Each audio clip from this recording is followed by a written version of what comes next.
Okey, bismillahirrahmanirrahim. Assalamualaikum warahmatullahi wabarakatuh. Alhamdulillah, nahmaduhu wa nasta'inuhu wa nastaghfiruh wa na'udzu billahi min syururi anfusina wa min sayyiati a'malina. Man yahdihillahu fala mudhillalah wa man yudlil fala hadiyalah. Asyhadu an la ilaha illallah wahdahu la syarikalah wa asyhadu anna Muhammadan abduhu wa rasuluh. Rabbi syrah li sadri wa yassir li amri wahlul 'uqdatam min lisani yafqahu qawli, amma ba'd. Alhamdulillah, hari ini kita dapat berjumpa lagi. Berapa hari bulan? Awal bulan 8 lah kan. Kalau tanya tarikh pun kadang tak berapa nak ingat, tapi rasanya hari ini 6 kan. 6 Ogos. Alhamdulillah kita dapat teruskan tajuk kita yang ketujuh, hadis yang ketujuh. Kalau kita tengok kepada tajuk, tapi saya tak follow sebenarnya, saya terskip satu, nanti minggu depan kita patah balik. Sebenarnya kalau dalam buku tu hadis yang ke-8.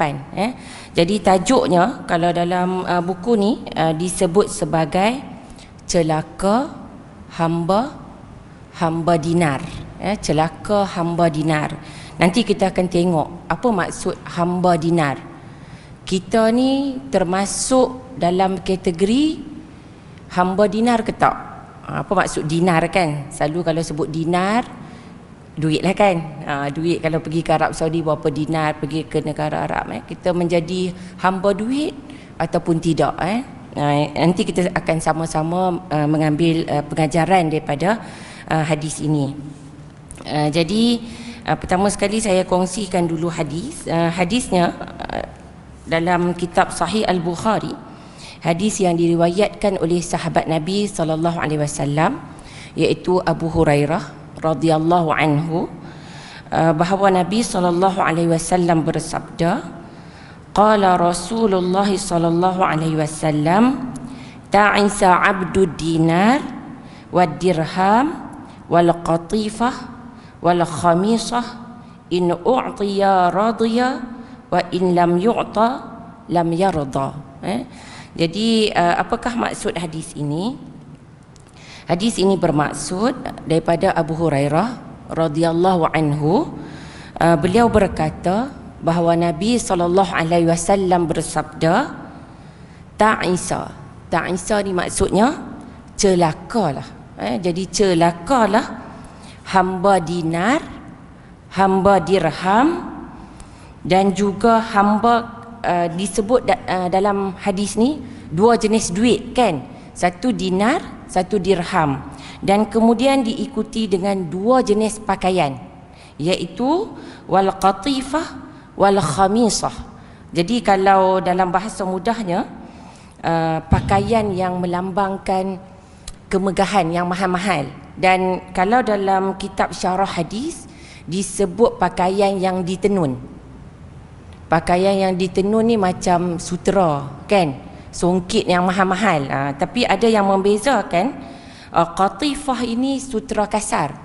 Wallahu alam macam mana saya pun tak tahulah kan, tapi biasa juga saya tengok di Facebook, dekat satu negara proses buat kain sutera tu macam mana diambil daripada pokoknya dan ulat yang macam mana tu kan, akhirnya terhasilnya orang kata kain sutera. Dan qamisah ini dikatakan sutera yang halus tenunannya dan ditenun. Wallahu a'lam macam manalah. Okey, dan maksud seterusnya, dan sekiranya dia diberi harta, dia akan redha. Kalau dia tidak diberi harta, dia tidak redha. Maksudnya dia murka. Jadi kita akan tengok apa maksud redha, dan redha kat sini lebih kepada kalau Allah bagi kat dia kesenangan, dia akan redha, dia akan gembira dengan takdir dia.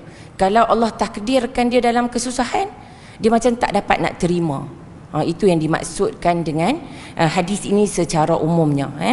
Dan kita akan lihat dulu, sebelum saya pergi kepada isi lanjut yang berkaitan dengan hadis ini, kita tengok dulu maksud perkataan dalam ni. Perkataan kat sini ta'isa, celaka kan, bahasa mudahnya celaka. Jadi kalau daripada sudut bahasa Arab, ta'isa ini sebenarnya ta'isa ni, celaka ni ada banyak maksud. Kalau kita sebut celaka, selalunya kita faham dalam bentuk yang negatif, yang buruk. Ada tak kita kata celaka tapi bagusnya? Tak ada kan? Selalunya celaka dalam bentuk yang buruk. Itu maksud celaka. Dan dalam hadis ini, salah satu makna yang saya nak kongsikan, celaka yang macam mana ni? Kalau orang tu dia menjadi hamba duit.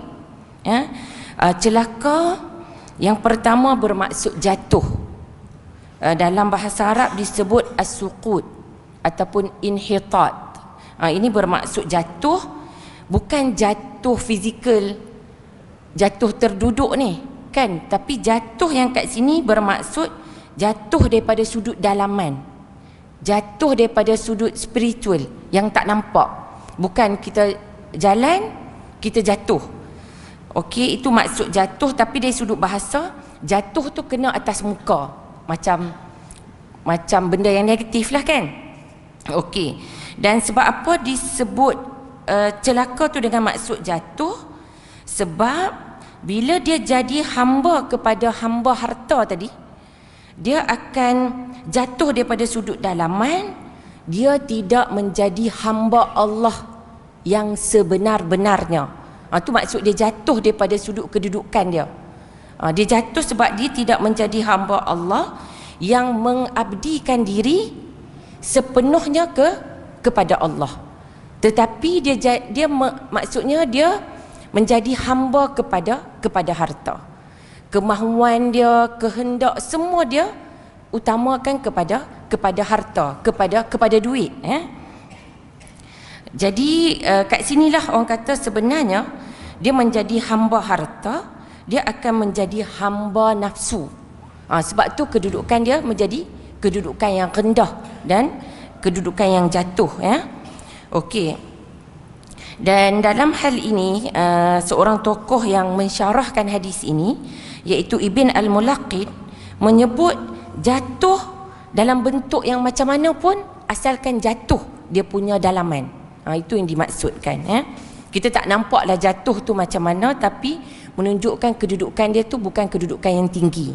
Itu yang kita faham. Dan maksud yang kedua, celaka ni bermaksud binasa.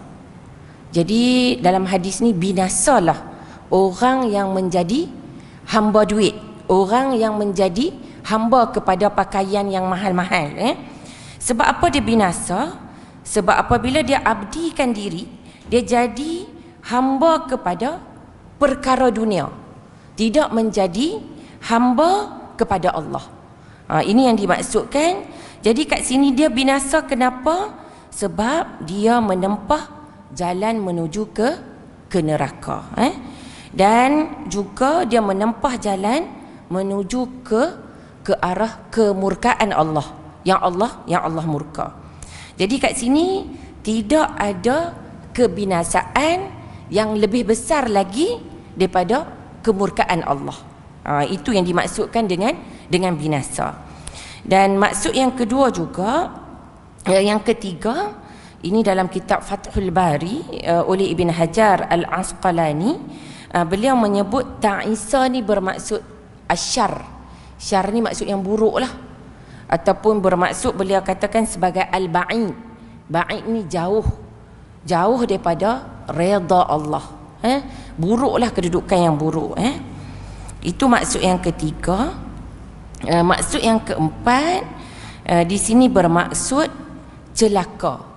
Celaka bermaksud celaka bukan hanya di dunia, tetapi juga celaka di dunia dan juga di akhirat.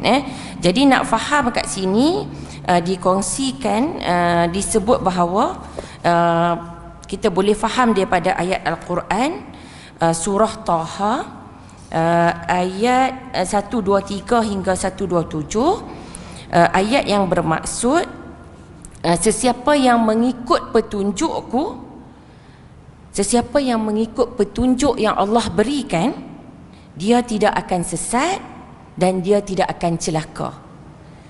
Dan barang sesiapa yang berpaling daripada peringatanku ataupun berpaling daripada mengingatiku, maka sesungguhnya baginya kehidupan yang sempit. Siapa yang berpaling daripada ingat Allah, Allah sebut dalam ni, Allah berfirman, Allah akan memberi kepadanya kehidupan yang sempit. Nanti kita akan lihat. Dan kami akan menghimpunkannya, kalau orang tu berpaling daripada ingat Allah dan tidak ikut petunjuk yang Allah berikan, pada hari akhirat nanti kami akan menghimpunkannya dalam keadaan yang buta. Di hari akhirat akan dibangkitkan dalam keadaan yang tidak dapat melihat, ya? Dan dia berkata, apabila dibangkitkan nanti, dan dia berkata, ya Tuhanku, mengapa engkau menghimpunkan aku dalam keadaan buta, padahal dahulunya aku merupakan seorang yang boleh melihat. Bukan dalam masa hidup di dunia, bukanlah seorang yang buta, boleh melihat. Allah berfirman, demikianlah telah datang kepadamu ayat-ayat kami, maka kamu melupakannya.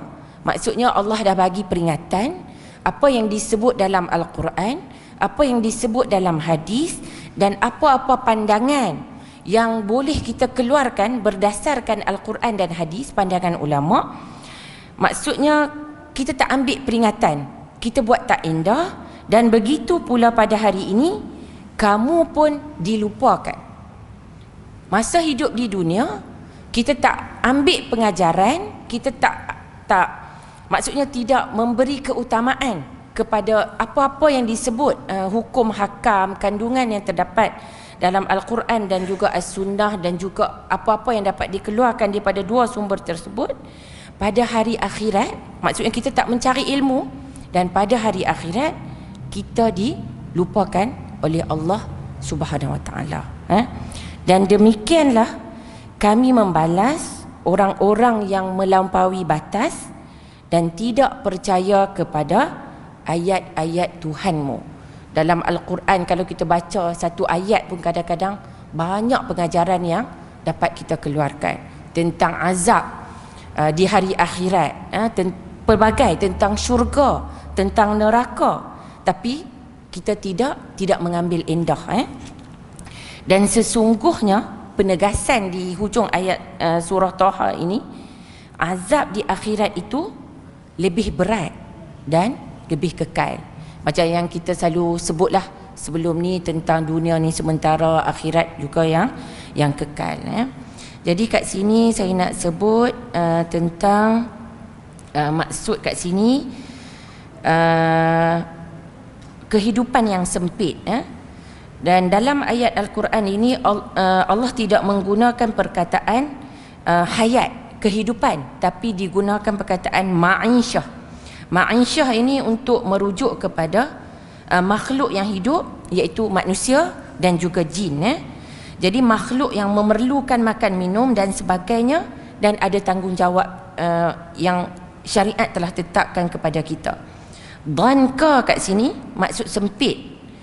Ada yang ulama menafsirkan sempit ni sempit macam mana? Menafsirkan azab kubur. Jadi keadaan dalam azab kubur tu akan menjadi sempit. Ada satu pandangan. Dan ada juga yang menyebut sempit tadi tu merujuk kepada azab di neraka. Dan boleh jadi juga yang dimaksudkan dengan kehidupan dunia yang sempit tu, maksudnya kat sini disebut sentiasa sahaja berada dalam kerisauan. Nak buat semua perkara, semua rasa takut. Rasa takut ada sahaja yang tidak kena dalam kehidupan kita. Maksudnya kita nak buat satu perkara, kita rasa boleh ke kita nak buat ni? Nak cari rezeki ni, kita nak pergi kerja, selamat ke kita? Anak kita pergi sekolah, selamat ke anak kita kat sekolah dan sebagainya. Dan kita melihat walaupun kaya yang disebut kat sini, Dan disebut bahawa di sinilah kita kena ubah cara kita melihat kehidupan.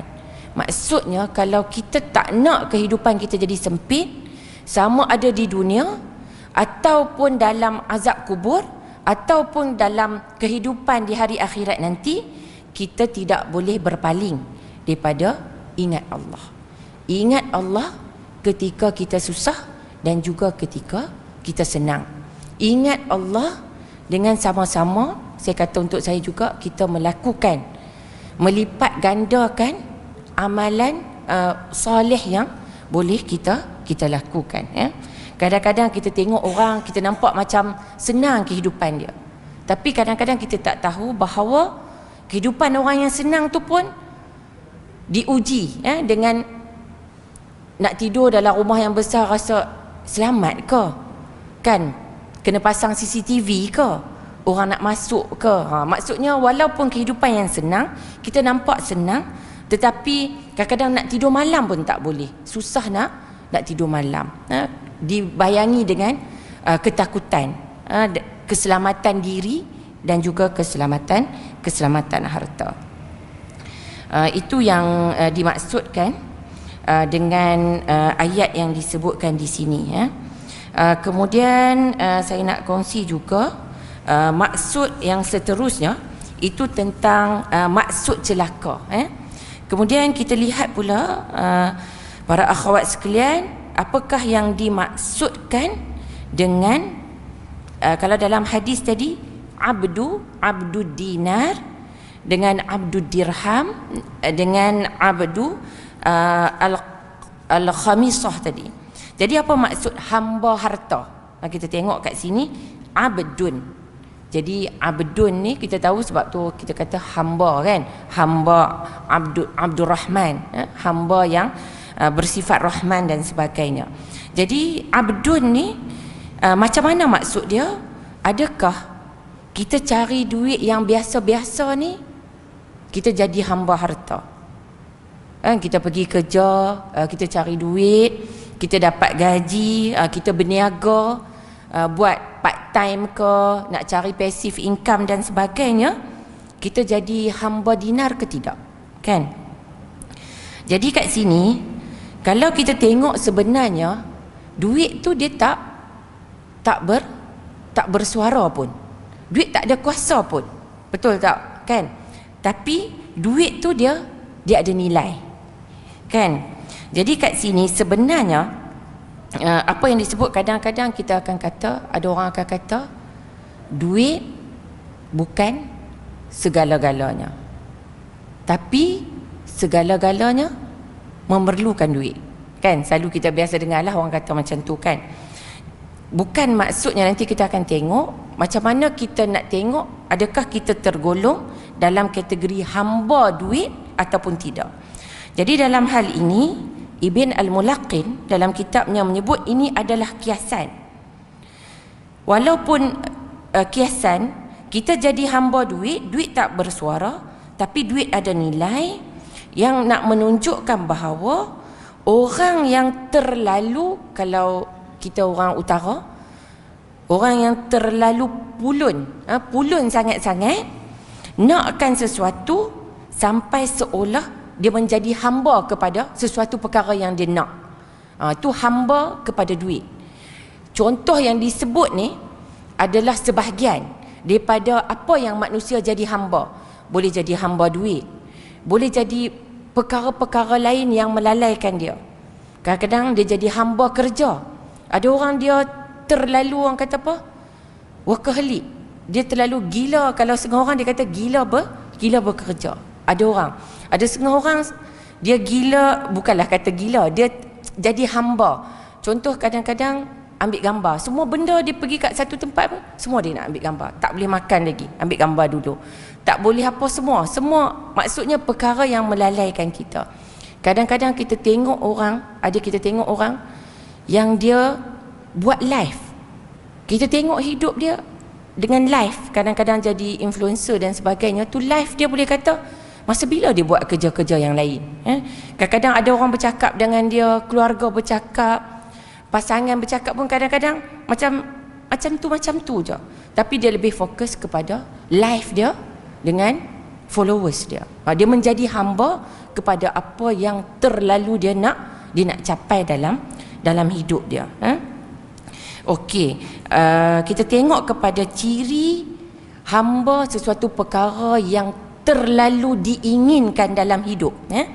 Yang pertama, Ibn Al-Mulaqin menyebut ciri yang pertama dia, macam saya sebut tadi, terlalu nakkan sesuatu, pulun sangat-sangat nakkan sesuatu. Yang kedua, kalau nak duit tu dalam fikiran dia, macam mana nak banyakkan lagi duit dia. Itu yang dia memikirkan perkara tu. Bukan hanya fikir, tapi dia tenaga dia, masa dia banyak dihabiskan untuk nak mendapatkan sesuatu yang dia inginkan. Terlalu hendakkan sesuatu. Ciri yang kedua, dia hanya memikirkan cara nak cari harta. Fikiran dia maksudnya dipenuhi dengan macam mana dia nak menambah harta dia. Kalau harta kurang sikit je, nak tambah, mungkin nak buka projek kat satu tempat lain dan sebagainya. Dan lagi satu, bukan hanya fikir, menurut Ibn Al-Mulaqin, dia nak jaga harta dia. Okey, satu, ini antara ciri yang ketiga, dia fokus yang itu dan dia nak jaga harta dia. Dan ciri yang lain disebut objektif dia, matlamat dia yang paling utama bukan dia nak fikirkan tentang akhirat. Yang ni mungkin sebahagian orang, jadi kat sini tak salah kalau memikirkan harta, tetapi harta itu boleh membawa kepada menjadi amalan yang dapat memberatkan timbangan pada hari akhirat nanti. Jadi maksudnya harta yang dia nak kumpul itu adalah untuk tujuan kesenangan kehidupan di dunia semata-mata. Dan ciri yang lain, bukan sebab nikmat balasan di akhirat. Cari harta tu bukan nak sebab harta inilah yang nanti dapat menyelamatkan diri dia di hari akhirat nanti. Jadi harta tu, sebab dia tak harapkan harta tu untuk akhirat, jadi dia nak gunakan untuk kegunaan diri dia sahaja, untuk keluarga dia sahaja. Jadi kalau dia nak sedekah, dia rasa sayang. Dia nak bayar zakat pun dia rasa terbeban, sayang, nak bayar zakat dan sebagainya. Dan ciri lain, bila terlalu cintakan dunia atau cintakan harta dunia, cirinya ialah kita memang akan disibukkan dengan urusan yang berkaitan nak kumpul harta.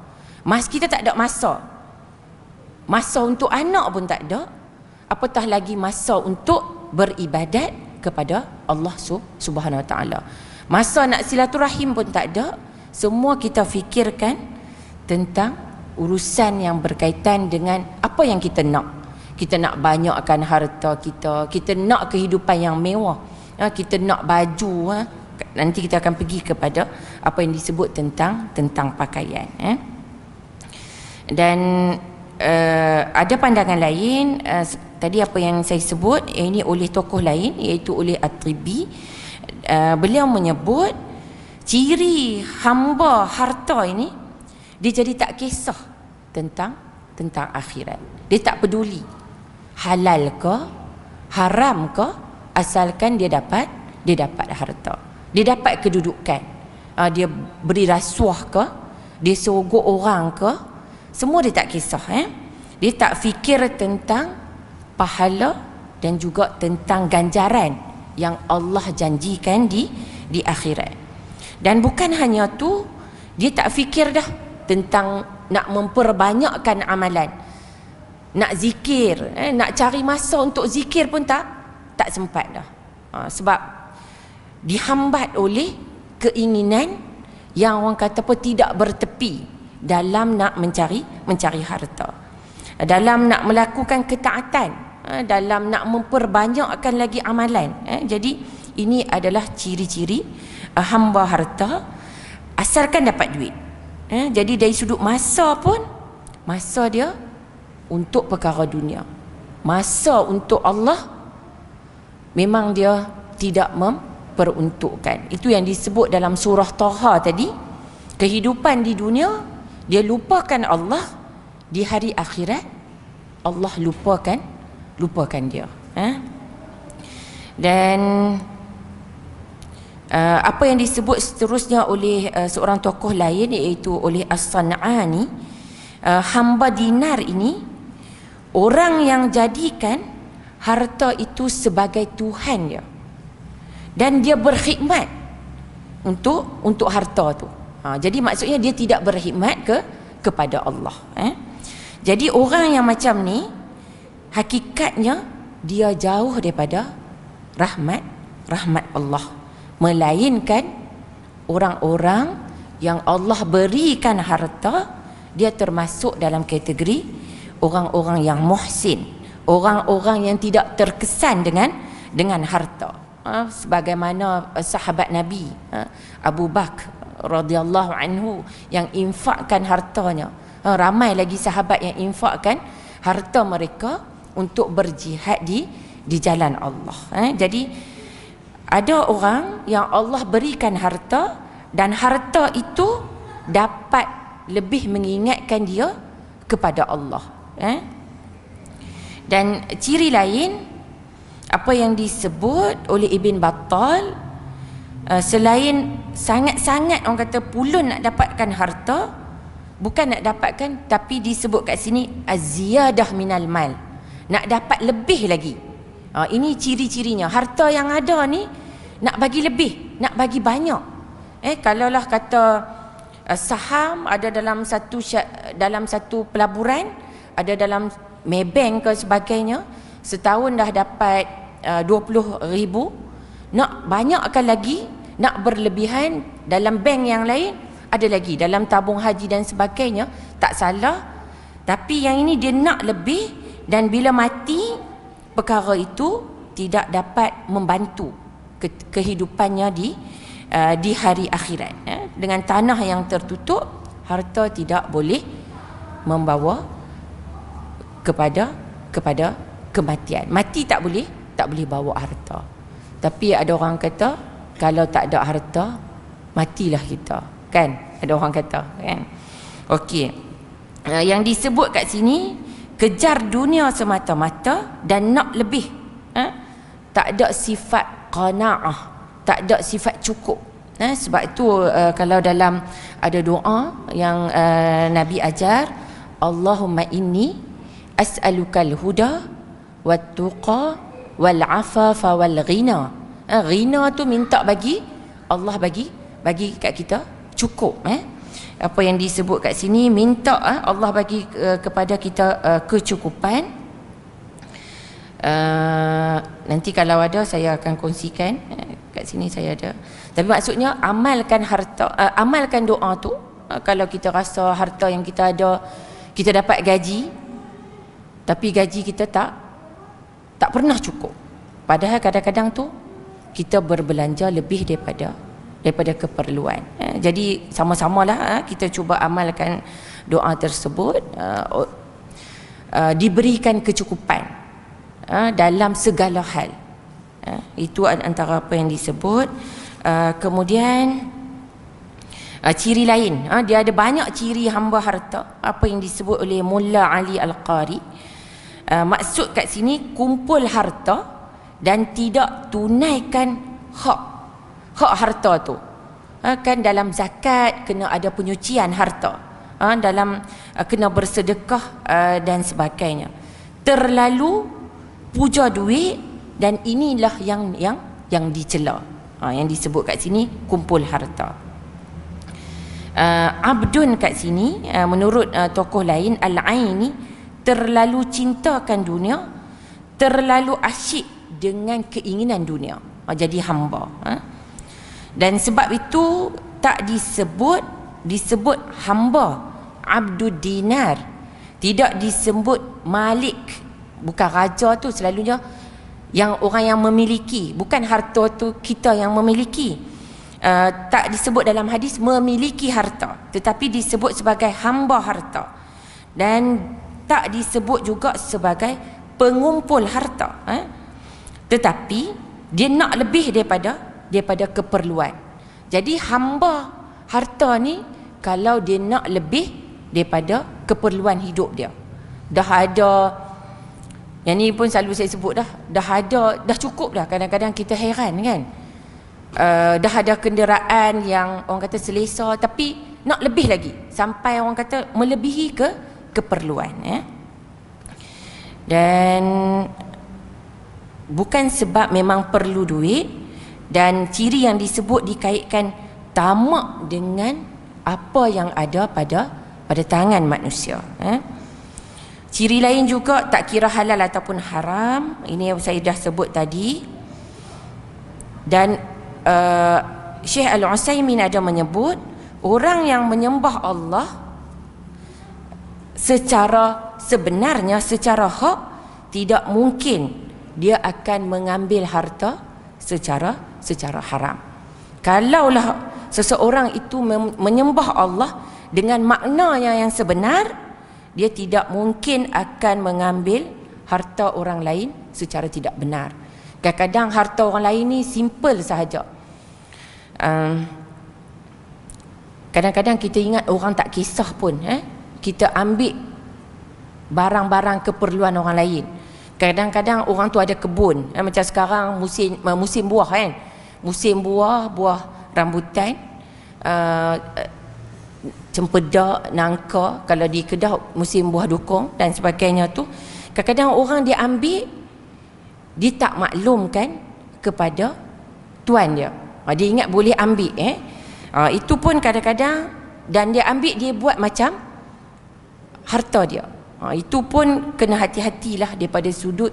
Kadang-kadang benda orang, kita ingat orang tak kisah, kita tak maklumkan. Kita kata kawan kita okey je, dia memang pemurah, kawan kita memang tak kisah pun, tapi kadang-kadang kita bukan nak kawal harta tu, tapi kadang-kadang kita nak orang at least bagi tahu, maklum kepada kita. Kita tak kisah pun orang nak ambil, tapi sekurang-kurangnya maklumkan kepada kita. Dan mungkin kalau orang tu dia dah tinggalkan pesanan, okey, dia ada kebun, ambil lah banyak mana nak ambil, sedekah lah banyak mana sedekah kat tempat mana-mana pun tak apa. Tapi kadang-kadang tuan kebun tu dia tak tahu pun orang ambil ataupun orang yang diamanahkan untuk jaga kebun dia tu, maksudnya tak maklumkan kepada dia.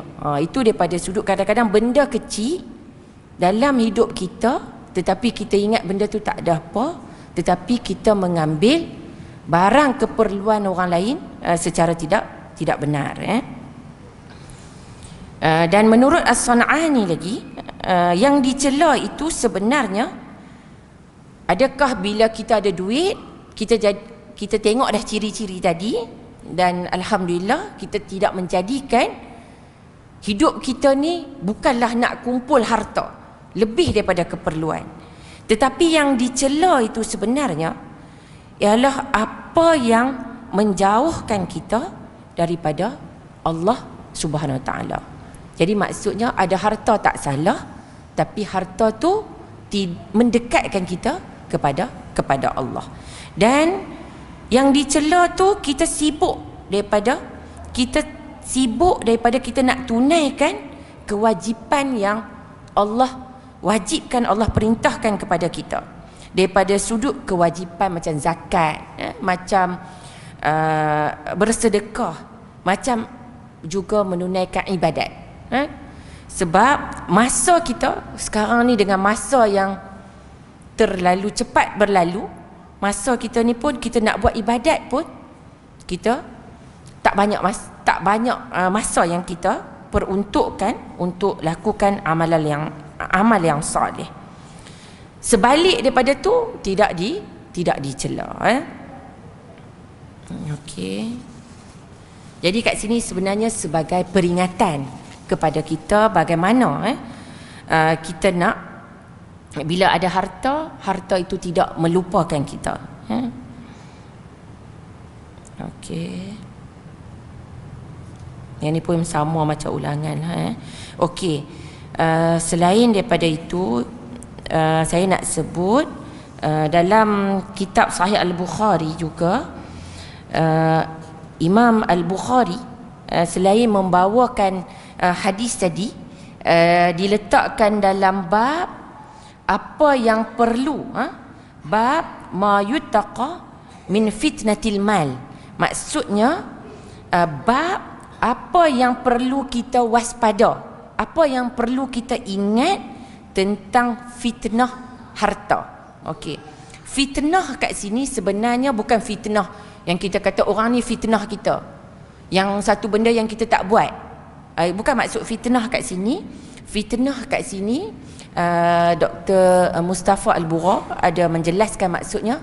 Fitnah kat sini sesuatu yang boleh menjadikan kita berpaling daripada perkara yang benar.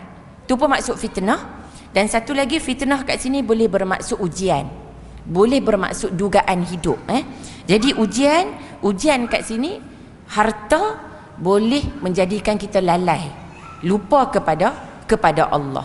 Jadi kita tak tunaikan hak orang lain, bantu golongan yang susah dan sebagainya. Jadi kat sini saya nak sebut juga, Al-Imam Al-Bukhari ada membawakan juga ayat Al-Quran, ayat yang bermaksud dalam surah At-Taghabun ayat 15, ayat yang berbunyi, a'udzubillahi minasyaitonirrajim, innama amwalukum wa auladukum fitnah. Jadi ayat ayat 15 ini bermaksud Allah berfirman, sesungguhnya harta-harta kamu dan anak-anak kamu adalah fitnah. Kan, yang ni fitnah harta dan juga fitnah anak-anak banyak disebut dalam beberapa ayat Al-Quran. Jadi yang kat sini nak disebut tentang fitnah kat sini. Fitnah dalam hadis tadi kita lebih kepada fitnah harta. Kita jadi hamba harta, kita jadi hamba duit, kita jadi hamba pakaian. Tapi dalam ayat Al-Quran ini disebut satu lagi, bukan hanya harta tu yang boleh menjadi ujian kepada kita, tapi juga anak-anak pun boleh menjadi ujian kepada kita. Jadi kalau dalam surah At-Taghabun ini disebut kita perlu berhati-hati terhadap ahli keluarga kita. Bukan kena berhati-hati terhadap orang kata selalu orang luar, kan, yang selalu kita kata yang menimbulkan masalah kepada kita, tetapi anak-anak ataupun kaum kerabat kita juga boleh menjadi ujian dalam hidup kita. Tapi kita tak bolehlah ambil ayat ini secara negatif. Bukanlah kita kata anak-anak kita ni semua fitnah hidup kita, kan, sampai kita kata ni satu perkara yang buruk. Tetapi nak menunjukkan bahawa kalau anak-anak ni dan harta ni adalah ujian, kalau kita dapat lepasi ujian ni, kita akan berjaya. Maksudnya di sini. Dan Ibn Hajar dalam Fathul Bari ada menyebut fitnah harta dan fitnah anak-anak ni maksudnya macam mana? Apabila asyik memikirkan dua perkara ni. Tadi fikir harta, yang satu lagi fikir tentang anak-anak, sampai tidak boleh fokus untuk melakukan ketaatan.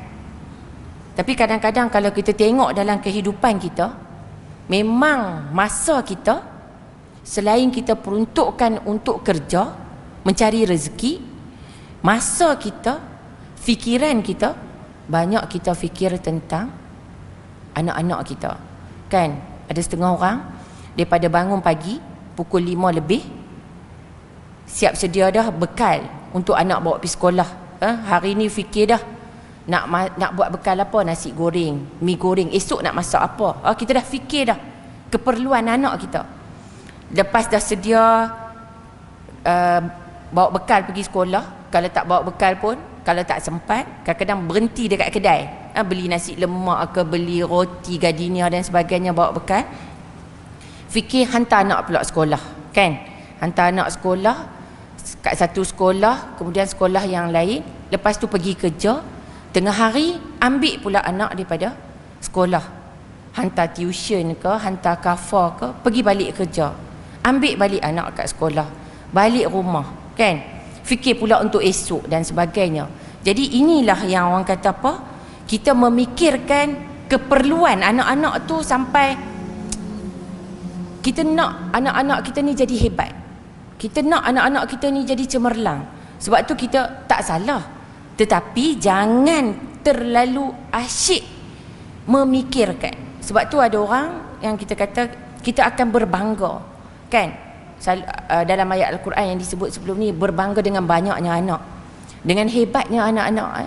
Selalu kita kata, jauh sudut hati kita pun, kalau orang tanya anak dah berapa orang, anak sulung dah umur berapa, dah kerja apa, belajar dekat universiti, kerja apa, kan? Kita pun dalam hati kita pun ada rasa bangga, kan? Kita, maksudnya ini tidak salah menyediakan keperluan, fikirkan keperluan anak, tetapi jangan berlebihan, jangan melampau dalam memenuhi keperluan anak-anak.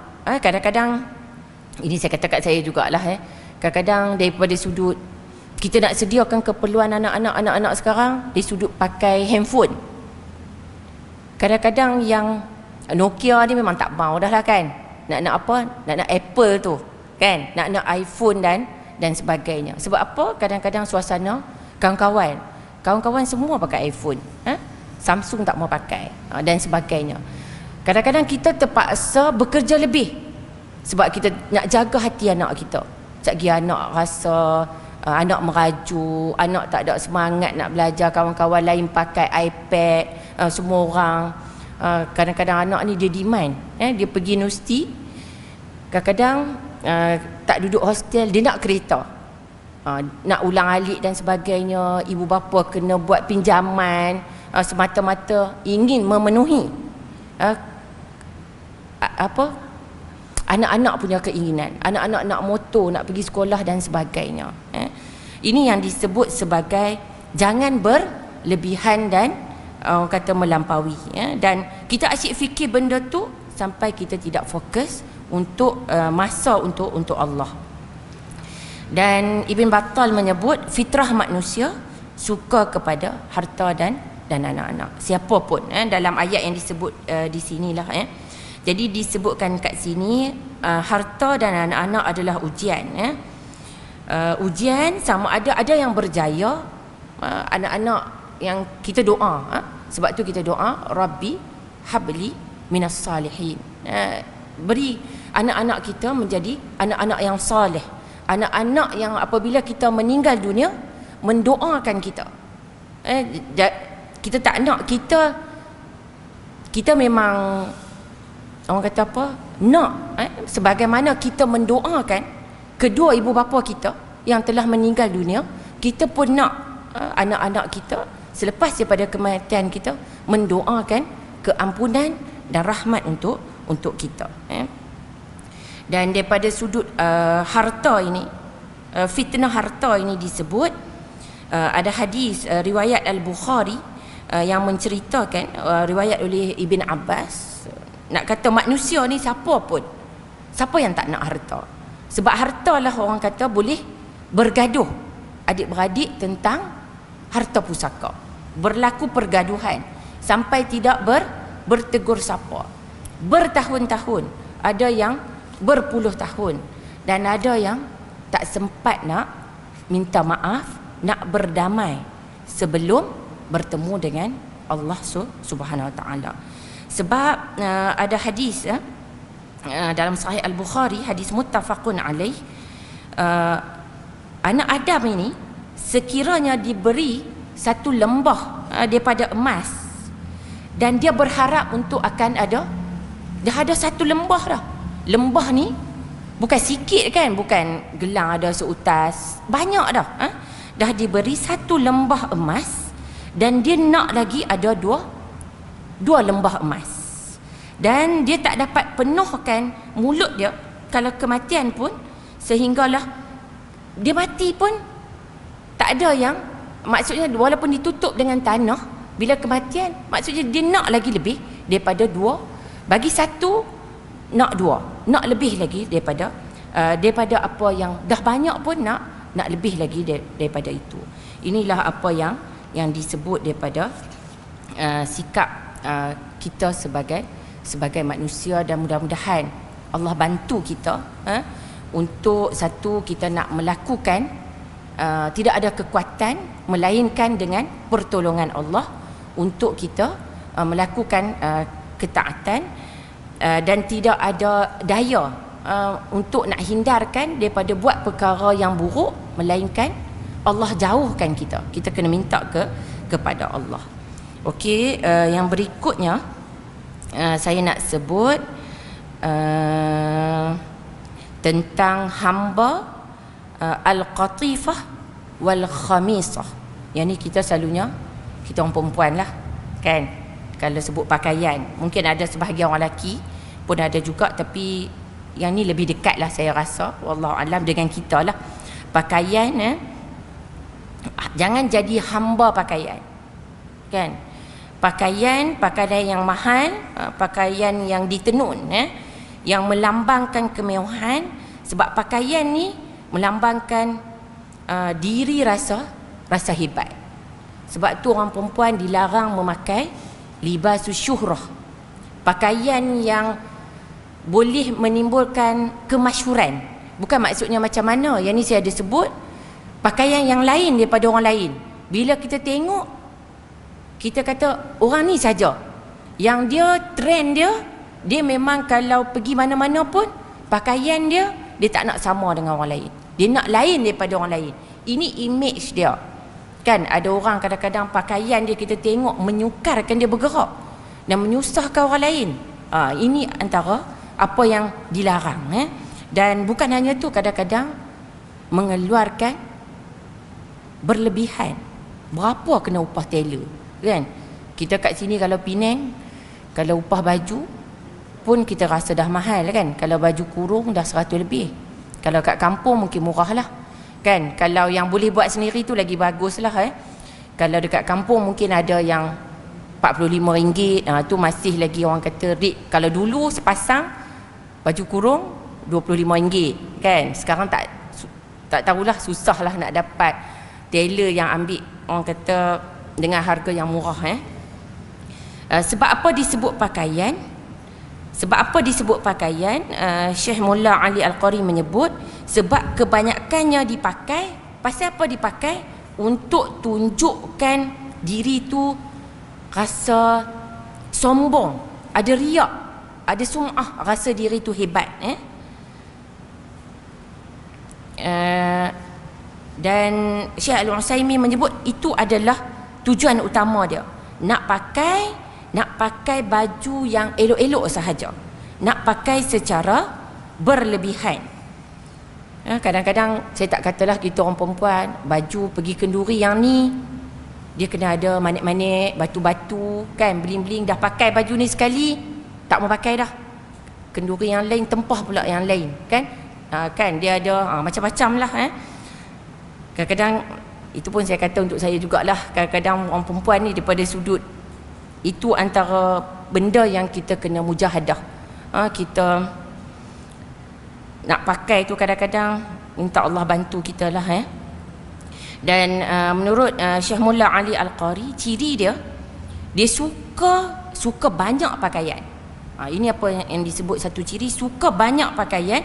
Dan dia macam kalau orang Kedah, orang utara kata pulun sangat untuk miliki pakaian tu walaupun lebih daripada kemampuan. Sebab kadang-kadang kita rasa kita tak mampu pun, tapi kita kadang-kadang sekarang mudah kan, kita tak payah, ada setengah orang dia kena hutang minta dengan orang lain, tapi ada orang yang ada kredit kad, kadang-kadang dia boleh belanja je, dia swipe kad dia kan, belanja, tapi sebenarnya hutang dia banyak. Kita orang yang buat hutang dia tahu berapa hutang dia kan, hutang dengan bank. Ciri celaka ialah perhiasan zahir yang ada kaitan dengan pakaian yang cantik, khususnya yang haram dan makruh.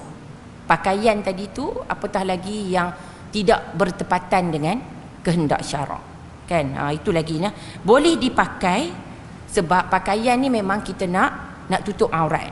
Bukanlah tak boleh ada pakaian, sebab ada dalam hadis yang lain, innallaha jamil yuhibbul jamal.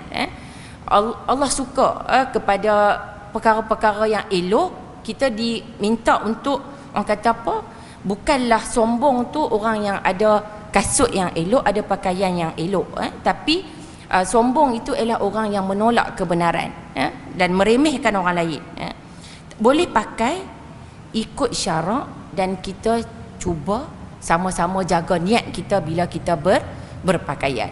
Kadang-kadang bila kita pakai tu, kadang-kadang dalam hati kita rasa orang pandang kita ni, pakaian kita macam ni, kita rasa lah hati kita pun kita dah rasa mesti sebab kita pakai elok dan sebagainya. Nak jaga hati bukan senang. So kena sama-sama lah. Bukanlah maksud perhiasan itu Allah haramkan. Sebab ada dalam ayat yang lain dalam surah Al-A'raf, perhiasan itu diharuskan asalkan guna dalam kadar yang dibenarkan.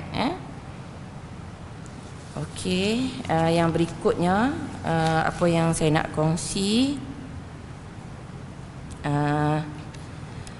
tentang kat sini juga, saya nak kongsi juga yang ini dalam surah At-Taghabun ayat 15. Saya nak kongsi juga ayat Al-Quran yang lain, surah At-Taghabun ayat 15 tadi. Yang ni ada ayat yang ke-16, ayat yang menceritakan bila harta ni, kita ada harta, kita rasa sayang, nak belanjakan, kita nak infak, kita nak sedekahkan. Dalam ayat ini disebut potongannya, wa anfiqu khairan li anfusikum. Disebut kat sini, berinfaklah kamu, nafkahkanlah, nafkah yang baik untuk dirimu. Disebut kat sini, infak itu sebenarnya baik untuk diri kita, bukan baik untuk orang lain, bukan baik untuk Allah. Jadi baik untuk diri kita. Dan kenapa dalam ayat ni Allah sebut baik untuk diri kita? Bukankah bila kita infak, kita akan bagi kepada orang lain, harta kita akan jadi kurang? Tapi tidak, sebenarnya bila kita infak, sebenarnya kita sedang menyimpan harta kita di hari akhirat, dan menjadi kebaikan yang banyak untuk kita di hari akhirat nanti. Sebab tu bila kita infak, harta ni sebenarnya baik untuk diri kita sendiri. Bukan baik, memang secara tak langsung baik bantu orang lain, tetapi sebenarnya kebaikan tu sebenarnya kita sendiri yang akan kecapi nanti pada hari akhirat. Dan ayat dalam surah At-Taghabun ayat berikutnya yang bermaksud, dan barang siapa yang dipelihara dari bersifat kikir, kedekut, siapa yang Allah jaga daripada yang dia tidak miliki sifat kikir, itulah orang-orang yang beruntung. Orang yang tak kedekut untuk belanjakan hartanya, dia adalah Allah sifatkan sebagai orang-orang yang beruntung. Penghalang sebenarnya untuk kita nak belanjakan harta ni sebab sifat kita sayang harta kita, sebab sifat kedekut kita, sebab sifat berkira-kira kita. Kadang-kadang untuk kita nak beli apa, kita nak apa, kita tak sayang walaupun mahal. Kadang-kadang kita nak keluarkan belanja, kadang-kadang untuk keperluan ahli keluarga kita sendiri pun kita berkira, kita rasa banyak, kita rasa terbeban. Dan mereka tu malang. Orang yang kedekut tu, orang yang kikir itu adalah orang yang malang, kerana mereka takut untuk infak harta sebab bimbang jatuh miskin. Dan orang yang takut macam tu, mereka tidak akan mendapat kebaikan yang banyak daripada Allah. Dan dalam ayat At-Taghabun yang berikutnya, ayat yang 17, sebenarnya orang yang ada harta yang banyak, kalaulah dia infak dengan ikhlas ke jalan Allah, yudha'ifuhu lakum, yang bermaksud nescaya kalaulah kita infak, Allah akan lipat gandakan balasan kepadamu. Jadi Allah hargai infak yang manusia keluarkan, Allah akan balas. Dan Allah akan balas tu bukan balas sama banyak, Allah akan balas dengan lebih banyak lagi, berganda-ganda. Tidak pernah ada orang yang jatuh miskin dengan sebab mengeluarkan sedekah, dengan sebab infak. Dan bukan hanya itu, bukan hanya Allah akan lipat ganda, tetapi yang lebih besar ialah bila kita infak harta kita, kita lawan perasaan sayang kepada harta tu, satu perkara yang lebih besar ialah wa yaghfir lakum maghfiratan, Allah akan bagi keampunan kepada kita.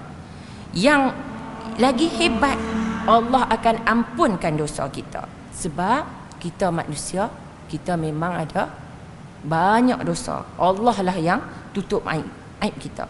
Jadi eloklah kita dapat bersihkan diri kita yang penuh dengan dosa ni dengan cara bersedekah. Sebab itu ada hadis dalam Sahih Al-Bukhari, ketika Nabi lalu kepada kaum perempuan, Nabi berkata tasaddaqna, bersedekahlah. Nabi beri anjuran kepada kaum perempuan supaya memperbanyakkan sedekah. Sedekah tu nanti dapat menghapuskan dosa-dosa kita. Dan di penghujung ayat At-Taghabun ayat 17, wallahu syakurun halim. Maksudnya kat sini Allah Maha pembalas jasa lagi Maha penyantun. Allah bersifat syakur tu bermaksud, apa maksud syakur kat sini? Allah menghargai apa yang kita infakkan itu. Allah hargai. Dan Allah akan balas berganda-ganda, dan memang tidak rugi langsung sebenarnya kita keluarkan harta kita, kita infak. Dan halim kat sini bermaksud Allah mengetahui apa yang kita lalui. Susahnya kita nak mendapatkan harta, susah kan? Bukan kita, ada setengah orang mungkinlah dia ada passive income, duit masuk, tak buat kerja pun duit masuk. Bagi orang yang menggunakan kedua tangannya, tenaga dia untuk mencari harta bukan senang. Kena pergi kerja, masa, tekanan di tempat kerja, kehendak di tempat kerja dan sebagainya. Allah tahu perkara tersebut, dan kemudian susah pula untuk kita keluarkan harta itu. Oleh itu Allah beri balasan yang berganda-ganda, ya. Dan dalam ayat yang sebelum tu, ayat 14 dalam surah At-Taghabun itu menyebut, disebut ya ayyuhallazina amanu, wahai orang yang beriman. Kitalah orang yang beriman, tak kira tahap iman yang bagaimana. Janganlah harta-harta kamu dan anak-anak kamu melalaikan kamu dari mengingati Allah. Barang sesiapa yang berbuat demikian, maka mereka itu adalah orang-orang yang rugi. Jadi kita tidak mau termasuk ini dalam surah Al-Munafiqun. Jadi sama dengan ayat Al-Quran surah At-Taghabun tadi. Maksudnya diberi peringatan. Memang ayat Al-Quran banyak beri peringatan tentang bagaimana ujian dalam hidup kita, orang yang rapat dengan kita, keluarga kita, kita banyak berurusan, kan, anak-anak kita banyak masa dengan mereka. Kita kena berhati-hati sebab mereka boleh menyebabkan kita, ujian yang kita tempuh dengan mereka tu, kita nak lepasi ujian tersebut. Tapi bukanlah semua ahli keluarga macam tu. Kita kena faham, sebab dalam ayat surah Al-Munafiqun ini min, jadi min tu ada sebahagian ahli keluarga kita yang memang menguji. Kadang-kadang ni kalau kita tengok daripada sudut realiti lah, kan, kadang-kadang orang dia ada anak, kan, ada 4 orang, dan anak 4 orang ni ada empat ragam. Ada yang kalau sulung dia macam ni, Nombor 2 ni macam ni sikap dia. Kalau dia, katalah nombor 3 ke nombor 4 dan sebagainya, kalau dia nak yang tu, dia akan nak yang tu, dia akan push kita untuk dapatkan apa yang dia nak. Katalah dia nak benda-benda yang berkaitan dengan keperluan dia. Ini adalah macam mana kita nak berhadapan. Macam mana kita nak berhadapan dengan situasi kita nak memenuhi keperluan ataupun belanja. Dan berhati-hatilah kamu, fahdharuhum. Jadi berhati-hatilah kamu terhadap mereka. Tapi yang kat sini apa yang saya nak kongsi, wa in ta'fu wa tasfahu wa taghfiru. Tapi macam mana pun dalam ahli keluarga kita kat sini, dan jika kamu memaafkan dan melupakan serta memberi kemaafan kepada mereka. Bukanlah kalau dalam keluarga kita, dalam ayat ni kita berhati-hati, kalaulah ada dalam kalangan ahli keluarga kita ada buat salah, bukanlah suruh kita pukul, bukanlah suruh kita buat perkara-perkara yang tak elok, tetapi dalam ayat ini menyuruh supaya kita maafkan mereka. Jika buat salah, maafkan mereka. Dan bila kita dah maaf, sebenarnya kita tak perlu lagi nak ungkit. Ada orang kadang dia dah maaf dia kata dah anak buat salah, dia datang minta maaf, kadang-kadang kita rasa tak nak maafkan, mengguris hati kita dan sebagainya. Tapi dalam hati kita tahu kita tak nak Allah azab anak kita dengan sebab kita marah kepada anak kita, kan. Tapi sebenarnya apa yang dituntut ialah kita memberi kemaafan, dan bila kita marah kita tak ungkit lagi. Kadang-kadang orang kalau dia marah benda yang bukan hanya minggu lepas, yang dah 10 tahun dah, itulah dulu mak kata dah, kan. Kita akan ungkit benda tu, kita tak boleh move on. Kita kata kita dah maafkan, tapi kita tak boleh lupakan. Bukan 10 tahun. Ada orang kadang-kadang dalam perkahwinan ke dalam kehidupan mana, kadang-kadang masa tak kahwin lagi pun, masa bertunang dan sebagainya, bila jadi apa dia ungkit dah. Itulah akan ada berlaku ungkit. Jadi kalau maafkan, janganlah kita ungkit lagi kesalahan yang pernah dilakukan. Cuba untuk lupakan. Ada setengah orang kata, saya ada tengok, boleh maafkan tapi tak boleh lupakan. Boleh maafkan tapi tak boleh lupakan. Jangan ungkit lagi. Jangan hukum mereka atas kesalahan mereka. Kalau kita sudah maafkan, buang. Cuba buang daripada memori kita. Bila kita bergaduh, nanti kita ungkit. Padahal kita kata dah maafkan. Walaupun kesalahan tu memang kesalahan yang besar, maka tutuplah. Taghfiru. Tutuplah, kambuslah dalam hati. Jangan simpan dendam. Ada orang sebab apa? Dia guna istilah tak boleh move on. Sekarang kan dia guna istilah move on, nak move on. Jadi bukan hanya daripada sesiapa. Kita kata bukan hanya kita lah, orang lain pun samalah. Kita harapkan tak ada sesiapa yang sempurna. Sebab adalah kalau nak ikut tu ada riwayat yang menceritakan tentang perkara ini, tentang apa yang berlaku dalam kalangan sahabat. Dan ada sejumlah lelaki yang masuk Islam di Mekah. Mereka nak bergabung dengan Nabi, nak berhijrah. Isteri-isteri dan anak-anak mereka tidak mahu ditinggalkan. Dan akhirnya setelah Nabi datang pembukaan Mekah, mereka melihat orang-orang lain yang telah mendalami agama yang ikut berhijrah dengan Nabi. Jadi mereka marah kepada isteri-isteri dan anak yang bila tak bagi mereka hijrah. Dan ketika itulah mereka hendak menghukum isteri-isteri dan anak mereka. Lalu ini antara apa yang disebut sebagai sebab penurunan ayat ini. Jadi maafkanlah mereka. Kan yang kalau nak ikut ni, orang kata apa, halangan-halangan dalam nak melakukan ketaatan kepada Allah Subhanahu Wa Taala. Dan akhir sekali sebelum saya tutup, saya nak kongsi juga sebuah hadis dalam Sahih Al-Bukhari dan Muslim. Hadis tentang seorang sahabat wanita yang kita biasa dengar namanya, iaitu kakak kepada Aisyah radhiyallahu anha, iaitu Asma binti Abi Bakr radhiyallahu anha. Asma datang berjumpa dengan Nabi SAW, bertanya tentang sedekah.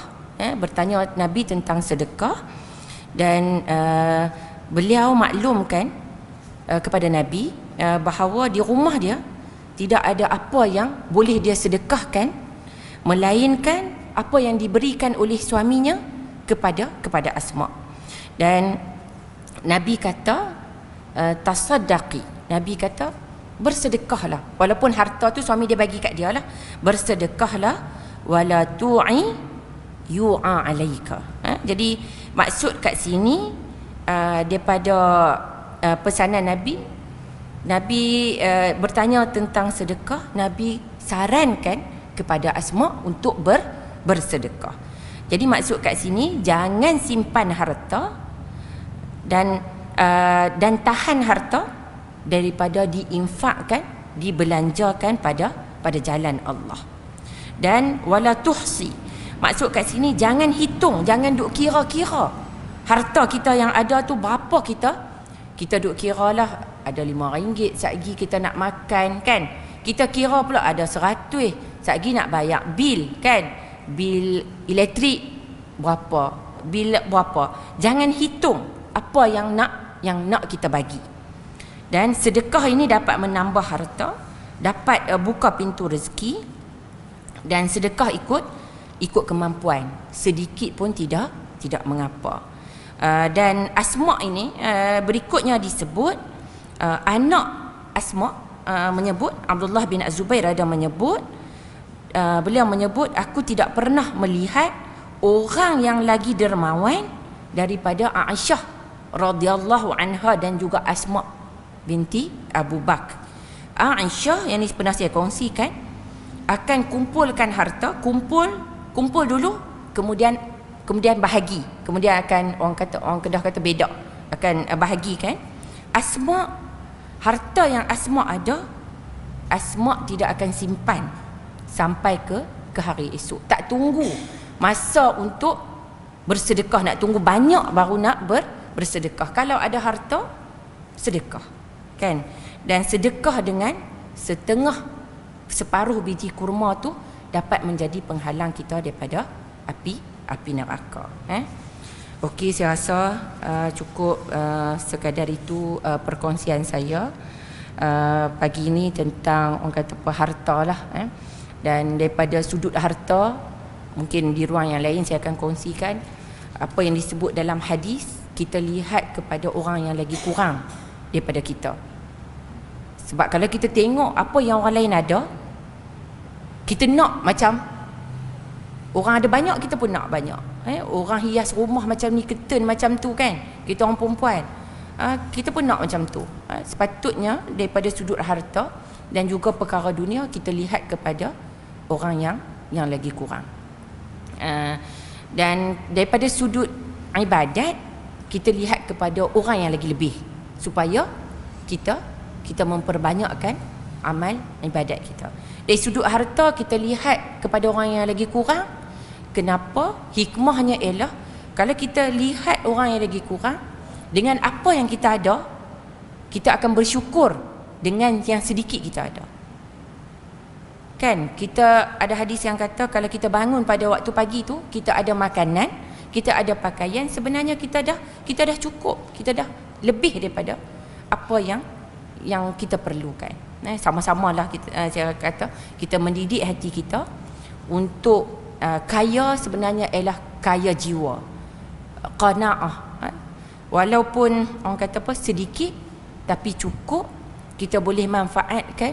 Dan kita orang perempuan, ada ruang kita nak bersedekah, kita bersedekah secara senyap-senyap, itu adalah lebih bagus. Saya rasa setakat itu saja perkongsian daripada saya tentang menjadi hamba dinar, hamba dirham dan juga hamba pakaian lah. Contoh kita lah kan, kata nak tutup, tapi bila sebut pakaian tu, macam baju-baju kita, kadang-kadang kita beli baju tak sempat nak pakai pun. Tengok baju tu dah berlalu, dah lebih daripada, orang kata zaman sekarang orang tak pakai dah baju tu, padahal kita beli dengan harga yang mahal. Nak bagi dekat orang sayang, kan, tapi kita kena cubalah, cuba untuk tengok balik pakaian-pakaian kita dalam almari kita dan sebagainya, supaya kita tidak menjadi hamba kepada hamba pakaian yang lebih daripada keperluan kita. Setakat itu saja perkongsian daripada saya. Wallahu a'lam. Aqulu qawli hadza astaghfirullah li wa lakum. Assalamualaikum warahmatullahi wabarakatuh.